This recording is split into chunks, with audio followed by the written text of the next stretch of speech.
Sunday quarterback time, 45-9. Sean, this is exactly when you script a game against Bethune-Cookman. This is how it's supposed to be, isn't it? I think when Scott Frost entertained the idea of getting rid of his bye week, he didn't want to play a game against an opponent that was going to really physically tax his team because they were in the heart of the Big Ten season. And in a lot of ways, this was the best of everything. It allowed Nebraska their 12th game. It allowed fans to come back to Memorial Stadium, and it allowed Scott Frost to play a number of second and third teamers in this game for the entire second half. Yeah, Scott Frost got to substitute freely because of that big early lead.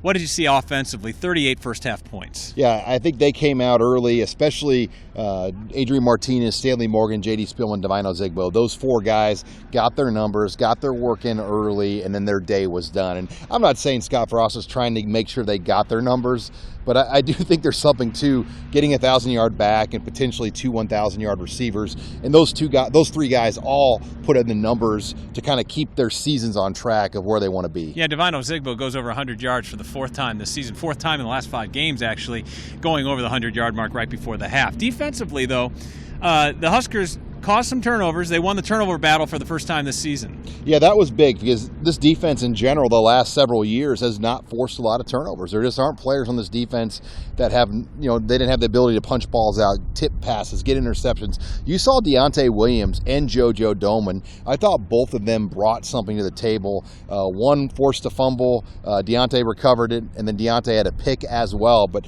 just their presence the last couple of weeks has been noticed. Then you saw Peyton Newell. What a good story here for Nebraska, fifth-year senior from nearby Hiawatha, Kansas, coming up with a big play. Yeah, he was giving Stanley Morgan and J.D. some business afterwards, saying that he has the hands, not them. So how about in terms of the walk-ons and maybe some of the guys who didn't get to play much? We saw Wyatt Mazur get some great action, some Noah Vedral get some time, and Matt Jerzinka. I mean, these are the guys that really build the foundation of a program under Scott Frost. Yeah, you have to think Scott Frost inside of him, and guys like Matt Davison, both from smaller Class B, Class C schools, thought it was pretty cool to see a Class C1 kid at quarterback, Noah Vedral, the Class C1 running back, and Wyatt Mazur, Matt Jarzinka. I don't know if he was 8-man or Class C2, but, small town Nebraska player. I think he was a C player as well. So to see guys like that on the field representing Nebraska, it's been a while. You just haven't had that kind of moment in the stadium with that many kids on the field, and from the lower units particularly. Yeah, Wyatt Mazur said before they went out for the second half, Vedral asked who his running back would be, and Mazur kind of looked at him and said,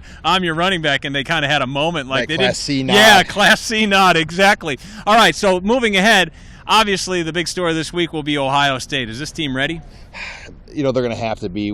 Everybody knows what they're walking into. I think they got a break that it's not a night game. It's the first time Nebraska and Ohio State have not played at night since the Big Ten has formed with Nebraska in the league. And I think Ohio State, though, coming off a bye, they just lost. So they're going to come at Nebraska with everything early. And I think next week, and we'll talk about this more next week, but it's going to be more about withstanding that initial barrage Ohio State comes at them with, because they're going to come at them like a big bully early. And can they handle that? At Michigan a month ago, they weren't able to handle kind of the Big Ten bully in Jim Harbaugh. Urban Meyer is going to be the same way on Saturday. Man, it's going to be fun. What a great test for the Huskers. 2-6 now. They head into 7-1 Ohio State. That game next Saturday, 11 a.m. kick in Columbus.